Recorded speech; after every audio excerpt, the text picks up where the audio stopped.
अस्सलाम वालेकुम, मैं हूं फैसल तारिड़। इस वीडियो के अंदर हमने बात करनी है पीटीआई के कितने एमपीएस इस वक्त जरदारी साहब के साथ राब्ते में हैं, असेंबली कब टूट रही है, डी नोटिफाई कब किया जा रहा है, इस वक्त पंजाब और मरकज के अंदर क्या मामलात हैं। जनरल बाजवा के हवाले से भी कुछ खबरें मेरे पास हैं और बाकी कुछ अहम खबरें भी मेरे पास हैं, अहम मालूमात भी है जो इस वीडियो के अंदर मैं आपके सामने रखने जा रहा हूं। सबसे पहले तो देखिए जी, आज और कल पूरा दिन एक तमाशा लगा रहा कि डी नोटिफाई किया जाएगा, वजीर आला परवेज इलाही को हटाया जाएगा, लेकिन इतनी इनके घुटनों में ताकत नहीं थी कि परवेज इलाही को हटा सकते, क्योंकि उसका कोई जवाज ही नहीं बनता था। नंबर 2, परवेज इलाही कोई आम शख्सियत नहीं है।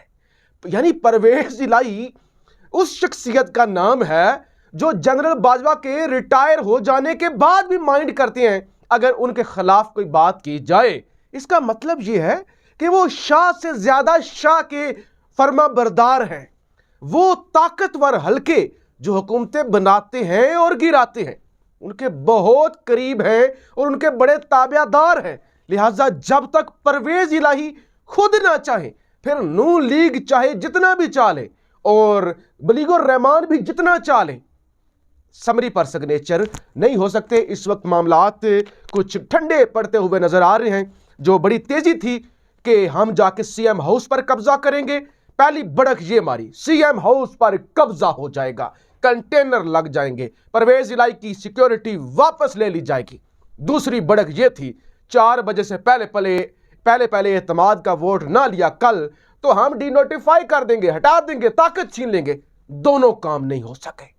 अब जनाब पीटीआई की जानब से असेंबली तोड़नी थी और कल का जो डेट दी गई थी उसके मुताबिक तो कल जुमे का दिन है और जुमे उन खान साहब की डेट के मुताबिक तो केपी की असेंबली और पंजाब की असेंबली कल जो है वो टूटनी चाहिए, लेकिन जो है वो अभी तक असेंबली नहीं टूट कल जो है असेंबली नहीं टूट रही। अब जो आपके स्पीकर हो गए, स्पीकर पंजाब असेंबली सबतैन खान साहब, उन्होंने बड़ा वाज़ा कर दिया। वो कहते हैं कि अब क्योंकि अदमे एतमाद आ गई है तो इसका प्रोसीजर कराने में बड़ा जल्दी भी किया तो जनवरी के पहले हफ्ते तक मामला चले जाएंगे और उसके बाद असेंबली डिसॉल्व होगी। अब जो सबसे बड़ा इशू है, जो सबसे बड़ी वजह है जिस वजह से इस वक्त पीडीएम घबराई हुई है, ताकतवर हल्के पीडीएम प्लस ताकतवर हल्के जो इस वक्त बड़े कंफ्यूज हैं, वो ये है कि ये चाह कर भी, एड़ी चोटी का जोर लगा कर भी, जरदारी साहब आपको पता कितने दिनों से लाहौर बैठे हुए हैं, कितनी मेहनत कर रहे हैं, कितनी वो एफर्ट कर रहे हैं, कितना पैसा वो चला रहे हैं, एक सिंगल एमपीए को नहीं खरीद सके। किसी एक एमपीए, किसी एक खातून, किसी एक रिजर्व सीट पर किसी को नहीं खरीद सके, मुकम्मल नाकाम हुए हैं। हां, ये इतलात जरूर आ रही हैं कि जनूबी पंजाब के 4 एमपीएस के साथ 7 के साथ राब्ता किया गया है, उनमें से 4 एमपीएस ऐसे हैं जिनको शायद अगर बोली ज्यादा लगाई जाए और कोई सपोर्ट हो तो उनको खरीदा जा सके।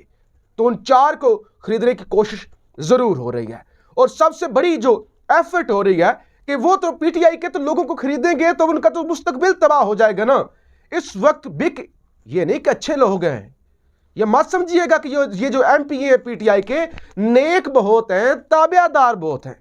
उनको पता है कि बेड़ा गर्क हो जाएगा, सियासी फ्यूचर अगला हमारा तबाह हो जाएगा। लिहाजा अब जरदारी साहब, जब ये मैं रिकॉर्डिंग कर रहा हूं, अब फौरी तौर पे जरदारी साहब पहुंचे हैं चौधरी शुजात हुसैन के पास और उनकी दोनों की आपस में मुलाकात हुई। यानी जरदारी साहब अभी भी चौधरी शुजात के साथ राब्ते में हैं और आखिरी कोशिश कर रहे हैं कि परवेज इलाही को मना लो, या परवेज इलाही को मना लें या कोई वो पहले जो खत लेके आए थे ना, कोई उस तरह की कार्रवाई डालें।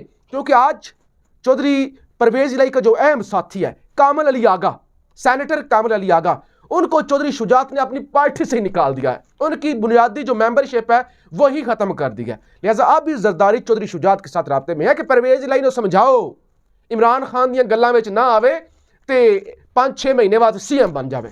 ये चौधरी बरादरान को बताया जा रहा है कि उनकी बातों में ना हो। मैंने नवाज शरीफ के साथ बात कर ली है, पहले तो कहा गया ना हमजा को कि हमजा फौरी लंदन से वापस आओ, फौरी वापस आओ, तुम्हारे सीएम बनने के चांस बन रहे हैं और अगर ना सीएम बने तो फिर वापस चले जाना। आओ एक दफा आओ, फौरी आओ। यानी ये इस मुल्क के अंदर तमाशा लगा हुआ है कि वो जल्दी से आओ, सीएम बन गए तो ठीक है, नहीं तो वापस चले जाना, वो तो ऑप्शन पास ही है।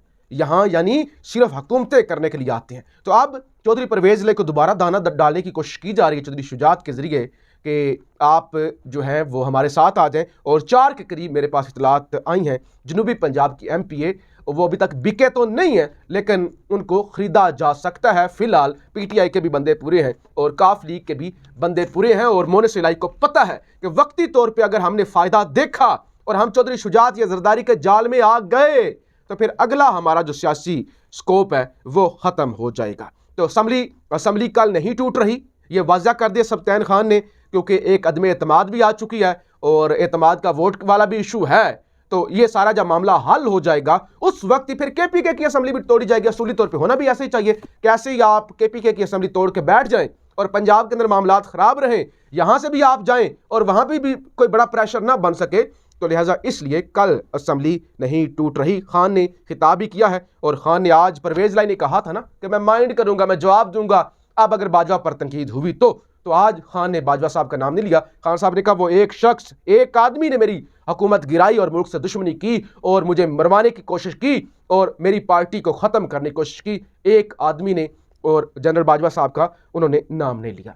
जनरल बाजवा साहब का डाटा लीक हुआ था, जो उन्होंने वो 1100 अरब की जायदादें हैं और उस हवाले से जो अहमद नूरानी साहब की स्टोरी थी, वो डाटा आपको पता है लीक हुआ था।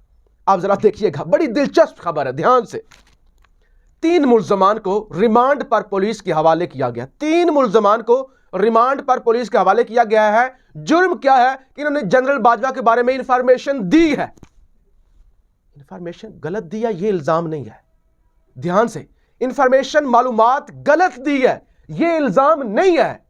इल्जाम ये है कि इंफॉर्मेशन दी क्यों है, ये कोई नहीं कह रहा गलत दी है। अब उन तीनों को रिमांड पर भेजा गया है।